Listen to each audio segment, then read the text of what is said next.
gochujang, leeks, bawang putih, bawang Holland, halia, daun bawang dan juga minyak bijan.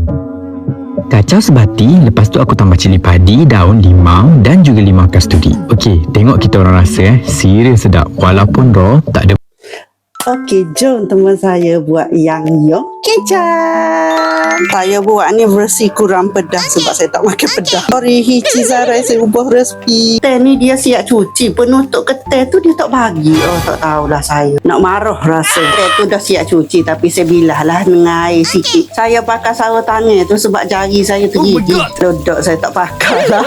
Nak makan sendiri je. Resepi penuh tengok di caption bawah dah. Lepas siap bilah tu potong lah ikut suka lah nak potong mana. Lepas tu saya rendai dengan air lemon. Taruh ni saya tengok dalam video lain lah. Untuk hilangkan hanya keteh tu. Masukkan lemon. Lepas tu masuk air biar parah keteh. Lepas tu rendai selama 26 minit. Lepas 26 minit cuci dengan air baik keteh tu. Lepas tu masukkan keteh dalam bekah. Masukkan bahan tumbuk lumak. Bahan hirisan tu jangan bubur lagi, masuk ngelah. Detail dia awak boleh tengok bawah lah dah. Gaul bias bati. Masukkan serbuk paprika, serbuk cili babas, sos gochujang, kicap masin, corn syrup. Kalau awak tak ada corn syrup, masuklah gula.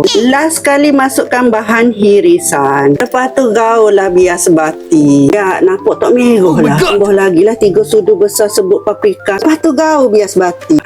Barulah comel. Lepas tu masuklah yang gejang ni dalam kontainer tertutup. Gunting sikit daun bawang tu masuk dalam kontainer. Bagi nampak seri lah sikit. Tak cili padi saya tak boleh. Saya tak makan pedas. Biji-bijian saya letak esok je lah. Lepas tu tutup kontainer. Masukkan kontainer ke dalam peti chiller. Perak selama semalaman. Lepas semalaman kita ambil lah. Lepas tu saya tabur lah dengan biji-bijian. Okey, siap yang gejang versi kurang pedas. Jangan lupa subscribe, like, komen, share video ini. Terima kasih.